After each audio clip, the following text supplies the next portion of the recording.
Prihajamo na 9. točko dnevnega reda, to je sklep o izdaji soglasja k ceni socialno-varstvenih pomoči družina na domu občini Brežice za leto 26. tega leta.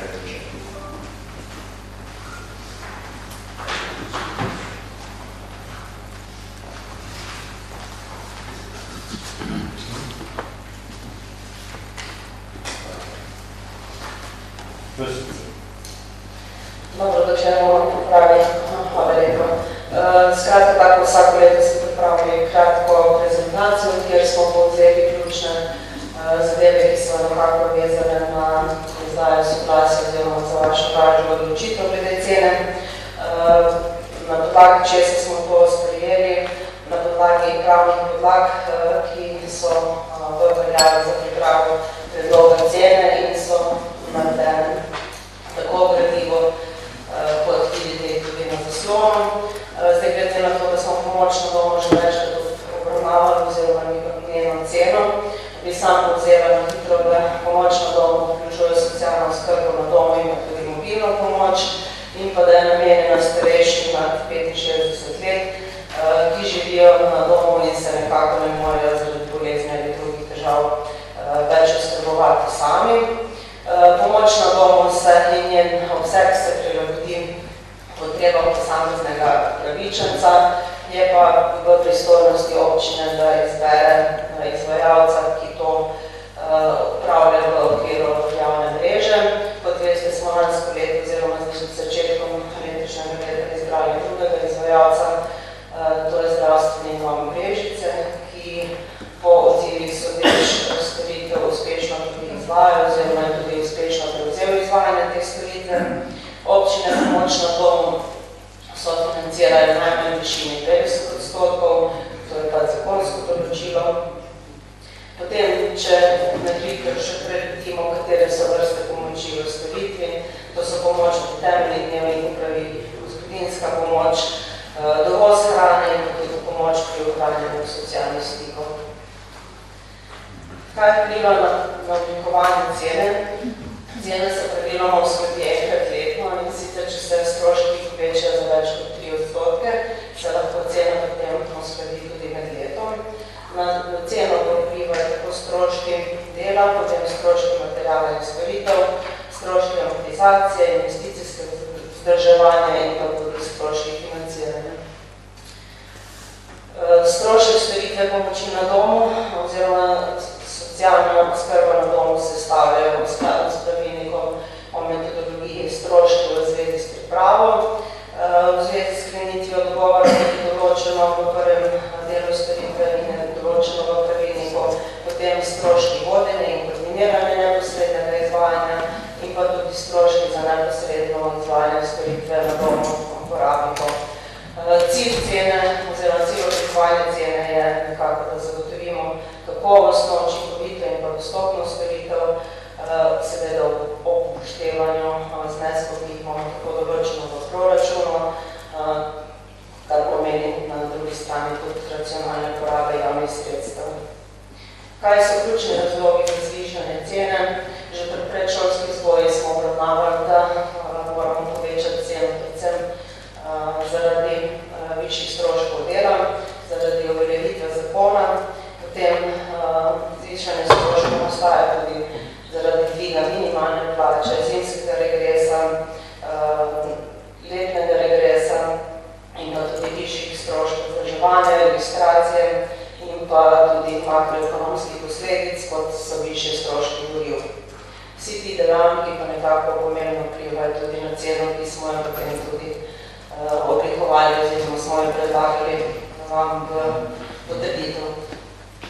Če pogledamo, kakšni so stroški storitve, lahko ugotovimo, da so povprečni mesečni stroški storitve v višini 70 tisoč evrov. Ko to delimo število efektivnih ur, dobimo potem tudi ekonomsko ceno, ki je predlagana v višini 42,85 evrov. Ta cena je letošnje leto za dobrih 40% višja, kot je bila v preteklosti. Cena pa je, oziroma v ceno so vključene 1,16 osebe za vodenje in koordiniranje. Računa zaposlenih in pa načrtovano število uporabnikov 150.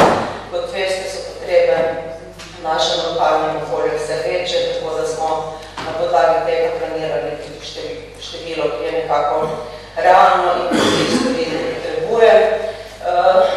Sedaj storitev oskrbovanja upravlja okoli 11 oseb, od tega ena na dolgotrajni bolniški.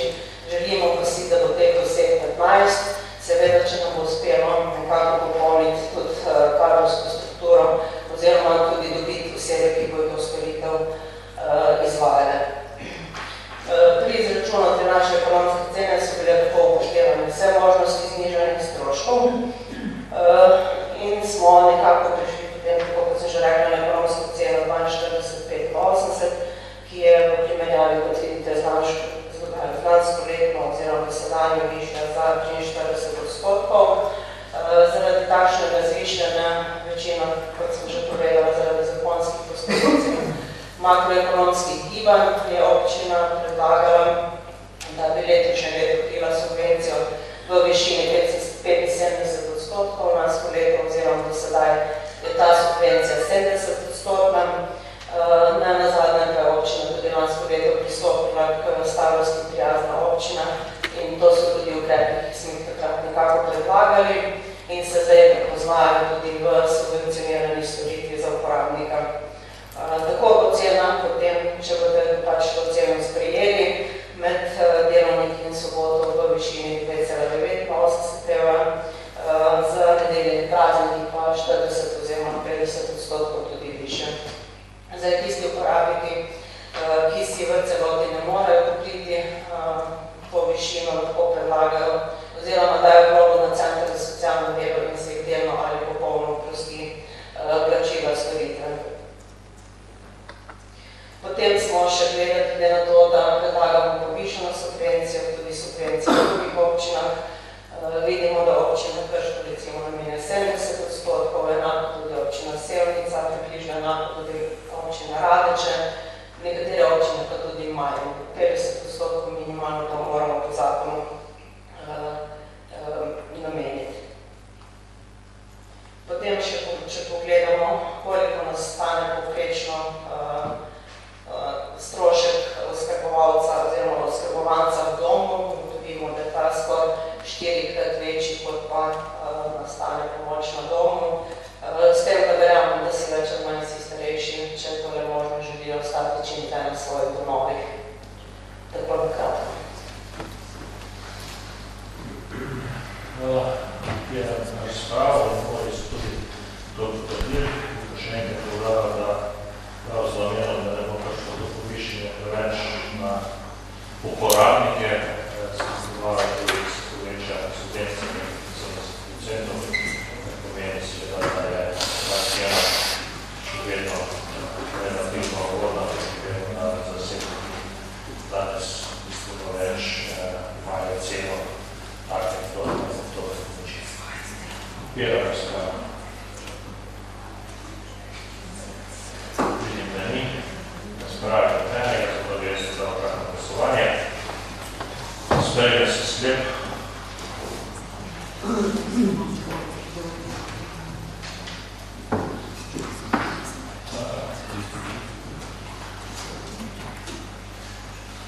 Sklep o izdaji soglasja ceni socialno-varstvenih storitev pomoči družine na domu v občini Brežice za leto 2026.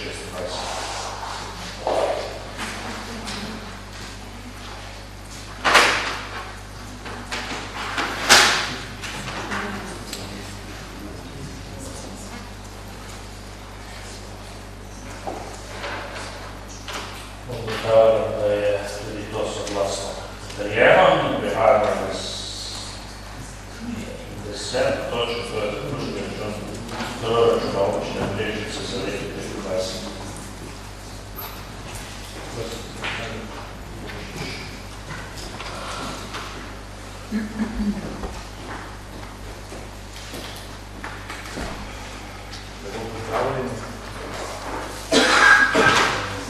Sprejet proračun za leto 2025 je predvideval skupne prihodke v višini 41 milijonov 720 tisoč evrov in pa skupne odhodke v višini 45 36 000 evrov. Predvideno je bilo, da se primanjkljaj povečan za odplačilo glavnic pokrije s prodajo kapitalske naložbe z najemom kredite in pa stanjem sredstev na računih na dan 31.12.2020. Realiziran prihodek za lansko leto je bil 36 801 000 evrov, kar pomeni 88,2% realizacija in pa odhodki v višini 36 562 000 evrov, kar pomeni dobrih 80%. Iz bilance prihodkov in odhodkov je razviden presežek v višini 238 000 evrov. V računu finančne terjatve in naložb prodaja kapitalskega deleža ni bila realizirana. V računu financiranja se je najem dolgoročnega kredita realiziral v višini 2,5 milijona. Izdatki proračuna so se še povečali za odplačilo za najete dolgoročne kredite v višini 1 812 000 evrov, tako da je rezultat vseh treh bilančnih presežkov v višini 226 000 evrov. Tukaj se prišteje tem presežkom še stalni sredstvi na živo računom na dan 31.12.2024 in dobimo skupen ta proračunski presežek, ki se za leto 2026 v višini 474 000 evrov nameni kot namenski presežek, ostalo pa za odhodke po planu proračuna za 2026. Hvala. Mislim, da so odgovori predlagati pozitivno mnenje. Idemo spravo.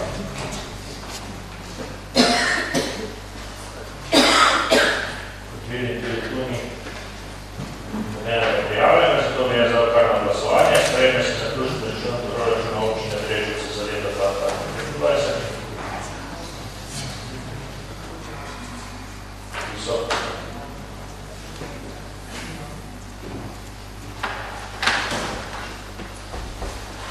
Glasujemo.